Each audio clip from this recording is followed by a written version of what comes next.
first of all, thank you, Jerry, for inviting me here today. And this is an honor and a really a special thing for me as well. I've been involved with this organization for a long time. They do a great job, and I think one of the strongest things that we do is the education. So you've had a tremendous opportunity here to hear some of the giants in the field, and not only today, but even tomorrow and thereafter. You guys can hear me in the back? Roger? No, so? Anyway, so I'm going to talk to you today about failures and things that we've learned at our institution about failures. And we have no financial conflicts of interest. We do have an IRB at our hospital that looks at this, and our work has been and is supported by ASAP on a regular basis. We've had many, many grants with them, and they've been very helpful in promoting the things we've done. And we've not done dance therapy yet. I thought that was actually very helpful and very instructive, and let's see if I can bring that back to Washington. I'm not going to spend a lot of time in defining a Chiari. I suspect everybody in this room has a pretty good idea now, if not already before you came in here, what a Chiari is. For the sake of our discussion today, we use 5 millimeters as a cutoff for the Chiari. What is interesting to me, and I think to everybody in this room, and you've heard a lot about this already today, is how do we define this? We have an anatomical change on an MRI scan or CT scan, and we base that and we call that a Chiari malformation, for better or for worse. But we're looking at an anatomical issue and trying to define everything by an X-ray. And as I learned in medical school, you treat the patient, not the X-ray. But here's the problem. What does that actually mean? And what's causing that Chiari malformation? And ultimately, if you're going to try to fix a Chiari malformation, you really do know what's causing, because it's likely that there's more than one problem. And so is it a different disease for different ages? I can tell you now, when I know this, the kids are different. Or is it perhaps a different etiology? And is there a different cause for different types of Chiari? And now you hear about 1s and 1.5s and 1.75s. Bottom line is there's probably different manifestations or causes for what we've been seeing, and it may be part of the problem with the inconsistent outcomes that we see when it comes to Chiari malformations. So are kids different from adults? When we looked at our own patients at Children's Hospital in Washington, D.C., there is a difference. And we looked at the age of the patients and the symptom complex. We could see that the kids, as they get older, had more likely chances of having apnea, more likely to have neck pain, scoliosis, and certainly syrinxes. These would all increase with age. And when we looked at the younger kids, the younger patients, 5 or less, more often presented with brainstem findings, compression of the brainstem. Whereas you get older, your tonsils would decrease, or I should say would get lower over time. And we'd also see, not surprisingly, larger syrinxes over time as well when we follow these patients. So we have different presentations with the same X-ray, and what does it mean? Is it a different disease, or is it a different etiology, or is it a manifestation of age? And you've heard a lot about that already today from a number of speakers before me looking at these variations in a theme. Generally, what we see when the patients present with a symptom is related to where the problem is in that particular person. So pain, more often than not, related to pressure in some particular spot, brainstem, back of the head, extremities, and so forth. Certainly a neurological finding would be consistent with somebody having pressure on some part of the brain. That makes sense, and we see that all the time in other areas as well. And when you have Syringomyelia, this is more likely to be a situation where we have some alteration or abnormality of the spinal fluid flow. And again, you've heard an excellent talk just before me and others before me as well, talking about the dynamics of spinal fluid flow. So I'm a big believer in the KISS philosophy, keep it simple. I kind of look at Chiari as having 4, at least for me, understandable etiologies, and this is very simplistic and it doesn't cover the whole picture, as everybody in this room probably knows. But I look at patients with posterior fosses. The back of the head's too small. We see with achondroplastic patients. We see with patients that do indeed have small posterior fosses and seem to be in trouble from that and do well with just making the posterior fossa bigger. We certainly have many patients who would have an outflow of spinal fluid being obstructed. And again, I'll spend more time on that later on, but if the plumbing isn't working right, syrinxes and all sorts of other issues can happen. And again, everybody in this room knows that. You've heard a number of talks earlier, and you'll have Dr. Menezes coming up after me talking about the craniocervical junction, abnormalities, all sorts of issues, ligamentous issues, airless, downless, and you name it, it's all out there. These patients are in their own category. Dr. Raquet will be talking about this as well, whole different world, and they need to be treated in a different fashion. And at the end of the day, if you have pressure from the top part of your head, arachnoid cyst, hydrocephalus, all sorts of issues. Your head hasn't grown enough. It's not a huge surprise that pressure will cause a secondary Chiari, and doing all the Chiari decompressions for a patient with hydrocephalus is not going to solve the problem if the pressure is still coming from above. So we kind of look at it this way. We actually, and this is in the final process of editing for our journal of neurosurgery pediatrics, we looked at the extent of decompression of the posterior fossa, making the room bigger. Did this seem to help? And what we noted was that for headache, significant difference. Somewhat for syrinx, even though more than 50% of our patients had a syrinx. The degree of tonsil descent, as well as the cervical medullary kinking, we were able to show statistically the more space we made in the posterior fossa, the better these symptoms appeared to do, or these issues appeared to do. We've also been working on CSF flow and Mark Quigley. Both of these things that I'm talking about right now were presented 2 years ago in New Jersey and Princeton. We're looking at spinal fluid flow. You heard a great talk a few minutes ago on the parameters and things we need to look at. We should be able to tell if someone's having a CSF flow issue, a plumbing issue, we should be able to see that ahead of time, after the fact. Incidental patients, we have over 580 incidental Chiari patients we've been tracking, who's at risk and who's at risk, who's going to get better, who's not going to get better, and so forth. So it brings you up to the question of surgery. And the question, of course, is when is it indicated? And not all Chiari type of symptoms, you go online to see 5,000 different symptoms of Chiari malformation, but not all symptoms are related to the Chiari. And of course, what do you actually end up doing? And of course, you want to fix the problem. Believe it or not, the majority of physicians want to help their patients and make things get better and have the patients go home and be happy. So for us, at least for the majority of pediatric neurosurgeons, this is probably true for the adult neurosurgeons, I look at 3 indications for surgery. And I think it's important to tell you a little bit, how do we approach surgery? What do we actually do for you to understand the failures that I'm going to share with you at the end? Intractable Chiari type of headache, Valsalva type of headaches. Intractable, you can't go to school, you can't go to work. Pain that really is affecting someone's life is a reason to try to do something. Neurological symptoms or signs consistent with pressure on the nerves. Fourth nerve palsy, myelopathy from spasticity from brainstem compression. And patients do show up every now and then, even kids with these issues. That's obviously a reason to do something. And then the setting of syringomyelia, where the patients come in with either scoliosis or other types of unusual presentations, and lo and behold, you do the MRI scan, and there's a large syrinx, or even a moderate syrinx. If you see a syrinx, most folks would argue, if it's a meaningful syrinx, you should do something. So when we talk about surgery, there are a number of things here, a number of considerations to think about. Open or closed. You've heard a lot already. You heard from Dave Limbrick. You've heard from a number of people, the debate and the argument there, and we'll talk more about that in a second. What's the role of intraoperative imaging?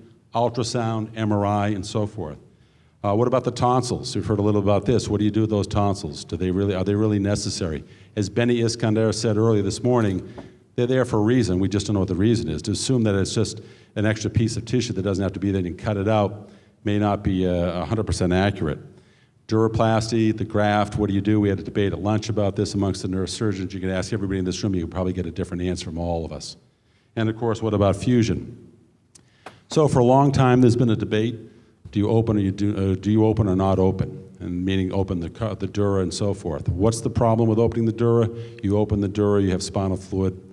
It can leak. You can get into trouble with the vessels. You can get into trouble with injury to the nerves. You prefer not to open if you don't have to. Your morbidity, your complication rate is considerably higher once you open the dura.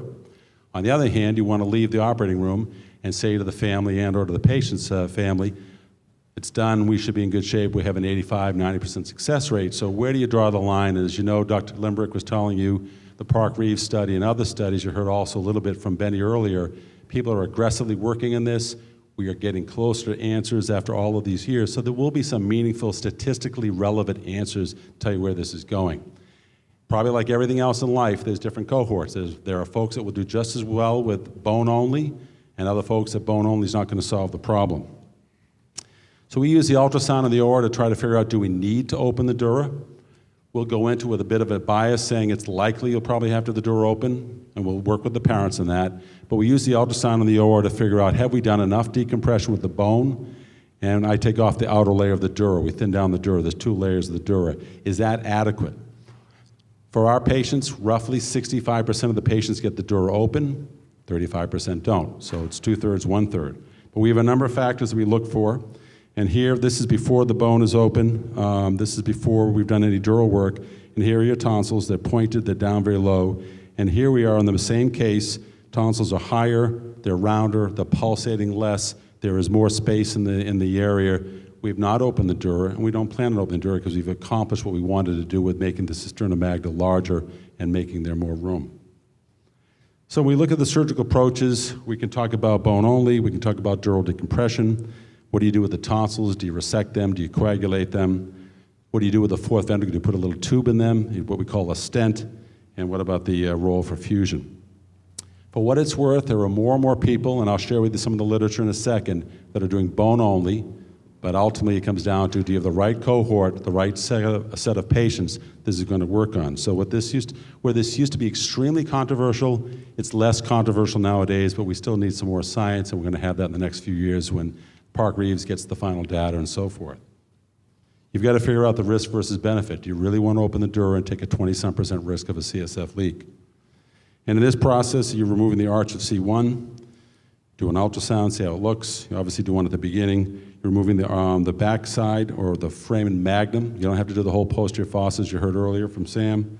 We do another ultrasound, and at the end, we'll take off the outer leaf of the dura. It's like 2 pages in a book. Peel off that outer layer. The inner layer is transparent. You can actually see the tonsils pulsating, and do we have a meaningful change? I believe in the cases where the posterior fossa is too small, usually that's adequate, and you'll say, okay, great, the pictures look better, and usually that works. We'll talk about the failures, though, in a second. The dura, when you're opening the dura, you're obviously getting into the posterior fossa itself. You're looking at the fourth ventricle. You're really right where everything is happening. You're at the center. Downside is, though, it's not free, and although the risks are relatively low and can be defined, and they're low single digits, they're not zero. So you prefer to find an operation with as low a risk as you can, with obviously the highest benefit. And in this situation, opening the dura, you can see the tonsils here. You can see the scarring and sclerosis of the tonsils here with the fourth ventricular stent, and you put on a robust graft, and you can debate what you use for grafts and so forth, but it may be moot. What do you do with the tonsils? It's interesting, as time goes on, more and more folks are avoiding addressing, or I should say coagulating or shrinking the tonsils. It looks great because the tonsils shrivel up and you get an MRI scan and there's no tonsils, so it's a great looking picture, but there's a cost to that. The patients are sick post-op, they vomit a lot, and at the end of the day, have you really helped the patient if you've actually coagulated the tissue and now you end up with more adhesions and scarring in the long run?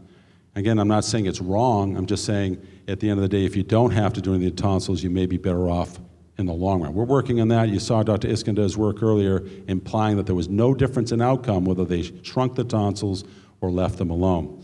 So we'll get more data on that over time. And this is actually a fourth ventricular stent.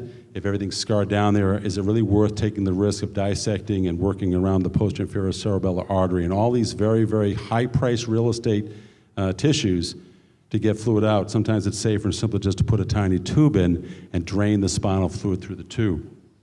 And with respect to fusion, and I'm not going to spend a lot of time on this, this is in the realm of Dr. Menezes and others. Obviously, if there's instability, if there's ligamentous issues, if there's basal invagination, that makes sense. Sometimes it's harder to see that, and people are still getting fused, and I don't always understand the rationale for that, but I'm willing to learn. But I would argue that in a child with a growing spine, fusion should only be considered if there's no other options, and I think you've heard some of that already today. So in 205 patients operated on over the years, as I said, about a third of them we've done bone only, and 2/3 we've done the duroplasty, the big operation. I think some referred it to as the Mercedes-Benz SUV. And then if we look at the number of patients with stents, it's roughly 13%. So how do these patients fare? Bottom line is, if you look at the literature, most of the patients do well. The question is, how many of these patients end up coming back for repeat surgeries? And this is work that was put out with Dave Limbrick and his group, Matt Smith and others, where they actually looked at the patients had open versus closed, opening the dura, bone only. And at the end of the day, they demonstrated there were no differences in the clinical outcomes via the Chiari, Chicago Chiari score. And that it's interesting, the patients that had bone only seemed to have better resolution of their syrinx, with 100% getting better versus only 77% for the duroplasty. Again, smaller operation, shorter length of stay, costs are down, complications are down. So you really want to try to find the sweet point where the shorter, safer operation gives you the answer that you're looking for. This is a study that came out of New York. Rich Anderson and Neil Feldstein have been huge proponents of bone only for a long time out of Columbia. And they looked at 156 patients over 10 years where they never opened the dura and demonstrated that 91% of them had resolution of their symptoms. 70% of their syrinxes, which represented 44% of all their patients, had improvement. And that at the end of the day, 9% of the patients came back for reoperation, pretty much in line with the literature out there as far as reops. So when you talk about failures, there's not a lot in the literature. And of course, part of the problem is how do you define a failure? What do you measure? You're measuring pain, which is subjective and can be difficult to try to quantitate. Do you measure something objective like the size of the syrinx? And then again, is it a failure to improve, or do they get better now it's a recurrence?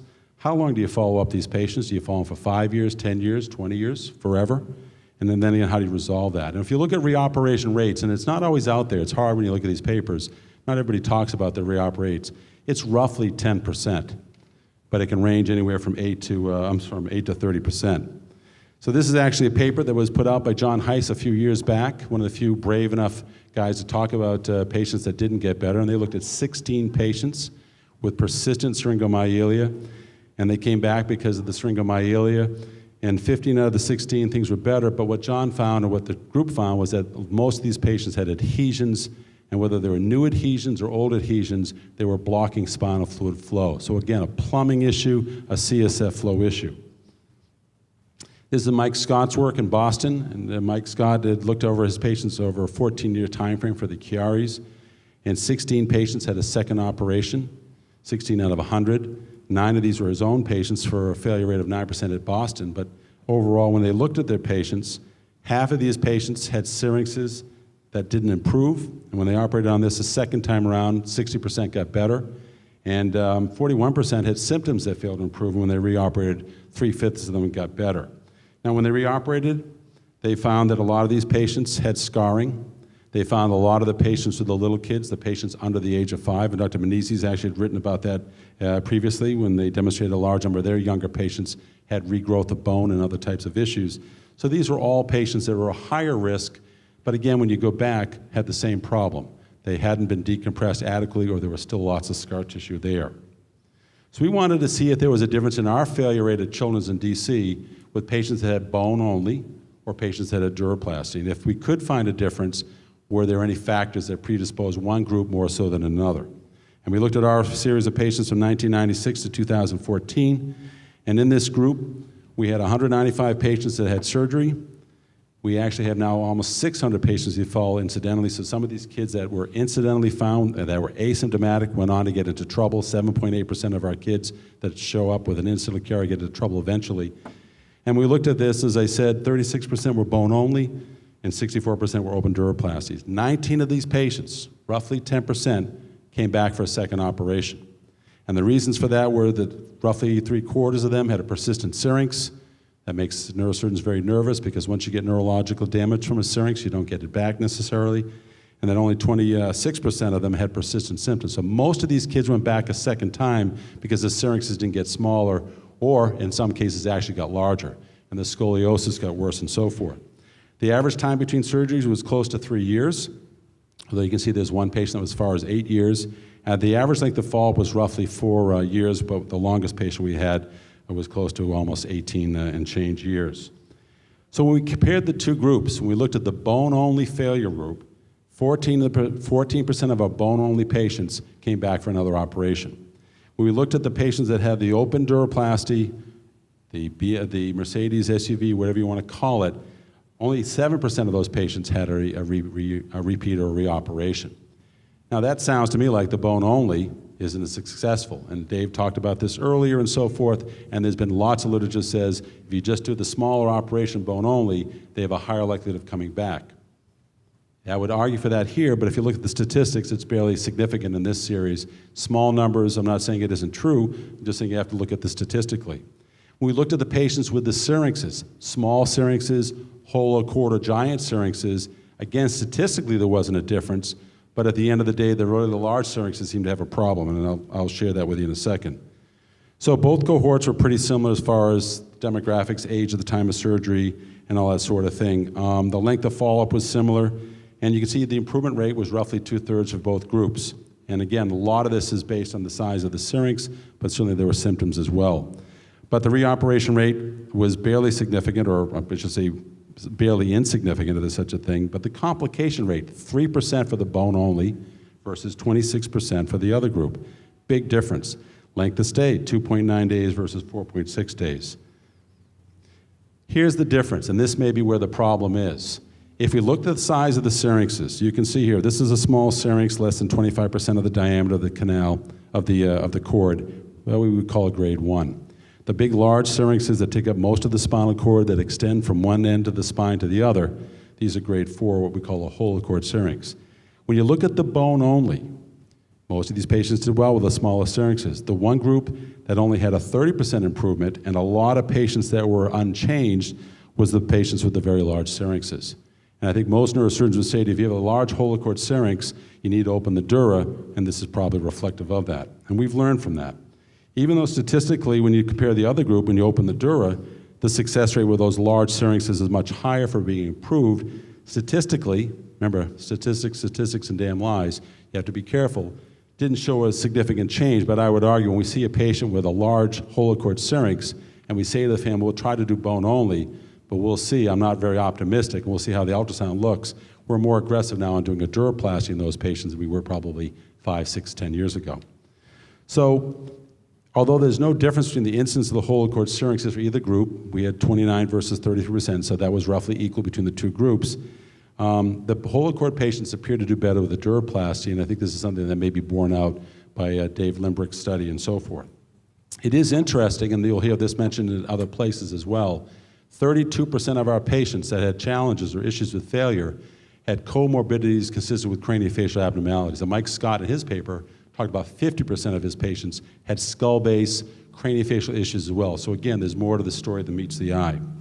So we look at the results. Our complication rate was 17% overall, 3% for bone only. These were 2 superficial wound infections, and 26% for the open duroplasty. That's a big difference, and obviously statistically relevant.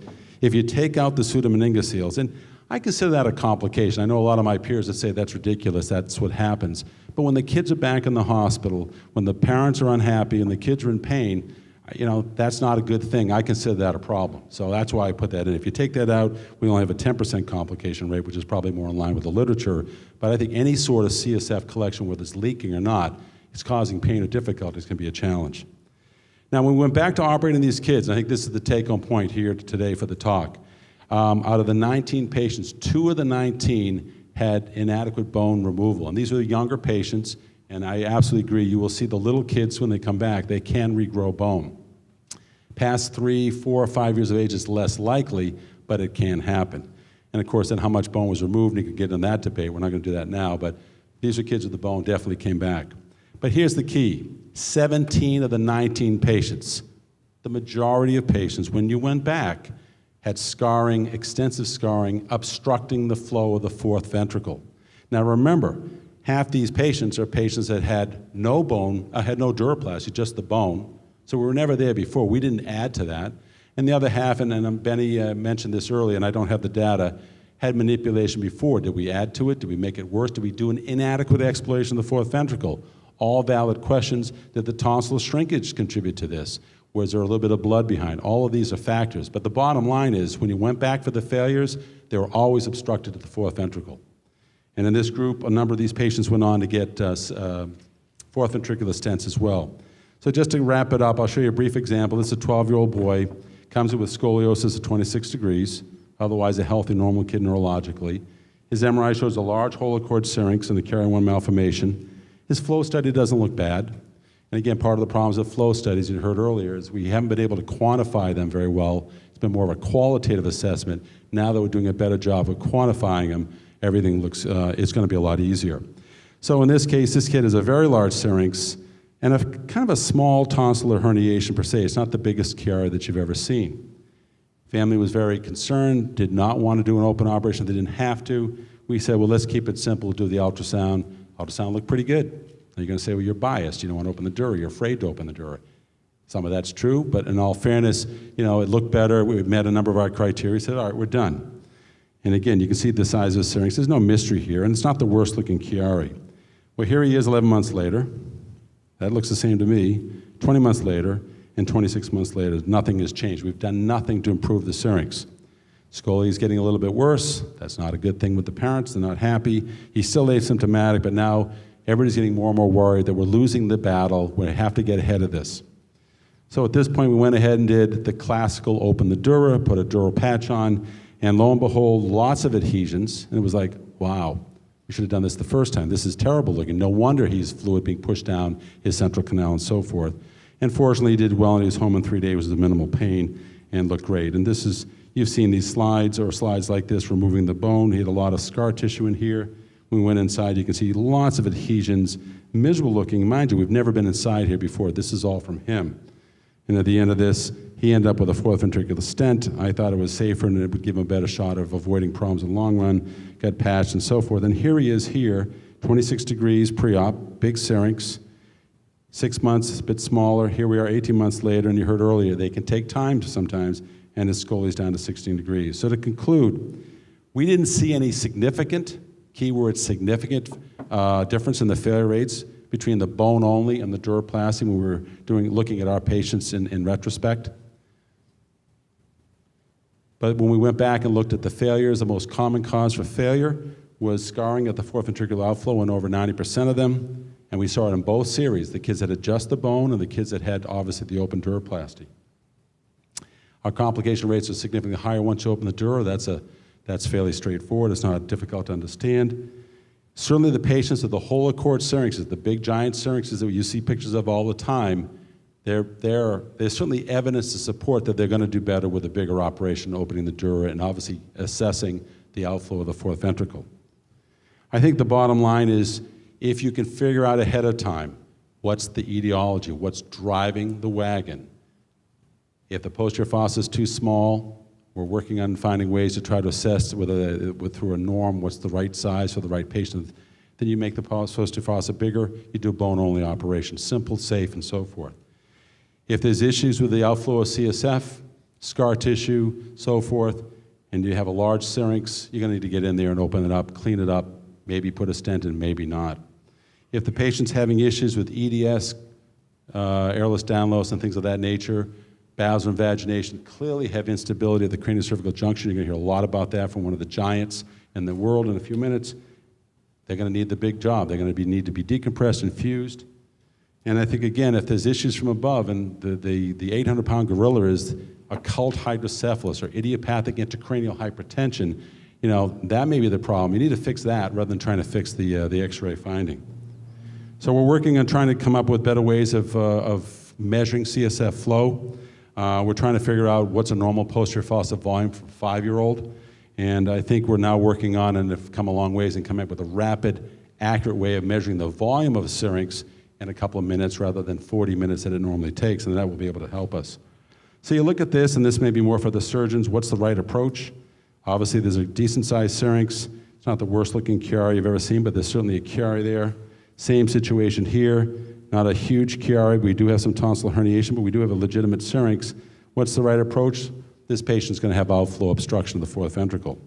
So at the end of the day, you want to go back to your etiology. I think that's really where the money lies, the chicken versus the egg, and I'm going to stop there and happy to answer any questions if we're still on time. Thanks.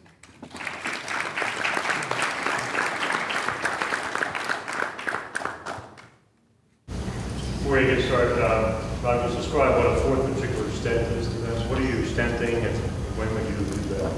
So a stent is a very tiny piece of tubing. It's a very small shunt piece of tubing. I usually tell parents it's about the size of a piece of fettuccine.